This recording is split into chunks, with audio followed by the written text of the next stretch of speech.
നമസ്കാരം. എന്തെല്ലാം ദുരന്തങ്ങൾ കൂടിയാണ് ഈ ആഴ്ച നമ്മൾ കടന്നുപോയത്. ഓരോ ആഴ്ചകളും ഒരുപാട് ദുരന്തങ്ങൾ നമ്മളെ കാത്തിരിക്കുന്നു.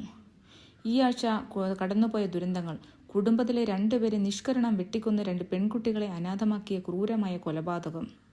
ചെന്താമര എന്ന നരാധമൻ അവരുടെ അമ്മയെ 5 വർഷം മുന്നേ ഇതേപോലെ തന്നെ കൊലപ്പെടുത്തിയിരുന്നു. ജീവന്റെ സംരക്ഷണത്തിനു വേണ്ടി ഈ നരാധമനിൽ നിന്ന് രക്ഷപ്പെടാൻ വേണ്ടി പലതവണ പോലീസിൽ പരാതി കൊടുത്തതാണ്. പക്ഷേ അവരും അവസാനം മരണത്തിന് കീഴടങ്ങി. റാഗിങ്ങിന്റെ പേരിൽ കേരളത്തിലെ ഒരു പ്രമുഖ സ്കൂളായ ഗ്ലോബൽ പബ്ലിക് സ്കൂളിന്റെ മുകളിൽ നിന്ന് ചാടി ഒരു വിദ്യാർത്ഥി ആത്മഹത്യ ചെയ്തു. വെറും ആത്മഹത്യയല്ല, അവനെ റാഗ് ചെയ്തു. എങ്ങനെയൊക്കെയാണ്? ടോയ്ലറ്റിലെ വെള്ളം കുടിപ്പിക്കുകയും നക്കിക്കുകയും ചെയ്യിപ്പിച്ച ക്രൂരമായ റാഗിങ്. വെറും 3 മാസം മാത്രമേ ആയിരുന്നുള്ളൂ അവൻ അവിടെ ജോയിൻ ചെയ്തിട്ട്. ഇതെല്ലാം മറച്ചുവെക്കാനുള്ള അധികൃതരുടെ വ്യഗ്രതയാണ് നമ്മൾ കാണേണ്ടത്. കാമുകന്റെ ക്രൂരമായ മർദ്ദനത്തിൽ 6 ദിവസം വെന്റിലേറ്ററിൽ മരണത്തോട് മല്ലടിച്ച ശേഷം മരണത്തിന് കീഴടങ്ങിയ 19കാരി പെൺകുട്ടി. ലഹരിയുടെ ഞെട്ടിപ്പിക്കുന്ന വിവരങ്ങൾ വെളിപ്പെടുത്തുന്ന മരണം. ലഹരി ഇന്ന് വളരെ വലിയ വിപത്തായി ഈ സമൂഹത്തിൽ നിലനിൽക്കുന്നു. ഒരു പിഞ്ചു കുഞ്ഞിനെ നിഷ്കരണം കിണറ്റിലെറിഞ്ഞു കൊന്ന ക്രൂരത. മന്ത്രവാദത്തിൻ്റെയോ ആഭിചാരത്തിൻ്റെയോ അതോ അസാൻമാർഗികതയുടെയോ ബാക്കിപത്രമാണോ ആ കൊല എന്ന് നമ്മൾ കാത്തിരിക്കുന്നു.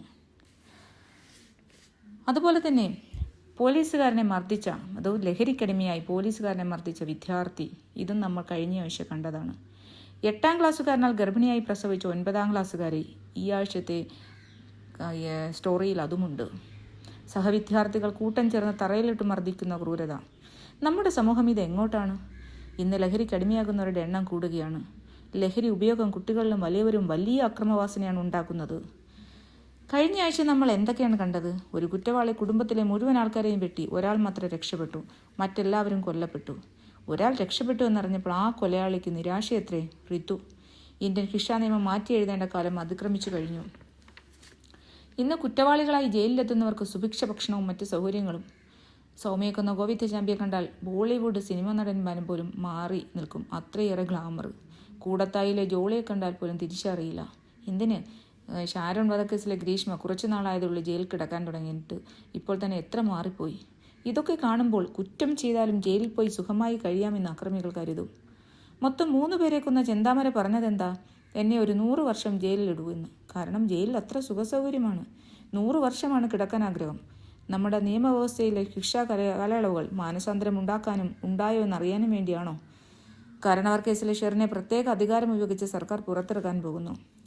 നേരത്തെ പറഞ്ഞ പല കേസുകളിലും പോലീസ് നിഷ്ക്രിയത്വം പാലിച്ചതുകൊണ്ടാണ് ഇതെല്ലാം കൊലപാതകം കലാശിച്ചത്. വാങ്ങുന്ന ശമ്പളത്തിനനുസരിച്ച് പോലീസ് ജോലി ചെയ്തെങ്കിൽ പല കുടുംബങ്ങളും അനാഥമാകില്ലായിരുന്നു. ഇനി എത്രയെത്ര ദുരന്തങ്ങൾ നമ്മൾ അടുത്ത ആഴ്ചകൾ കാണേണ്ടിയിരിക്കുന്നു. ഒരുപാട് ദുരന്തങ്ങളൊന്നും ഉണ്ടാകില്ല എന്ന് പ്രാർത്ഥിച്ചുകൊണ്ട്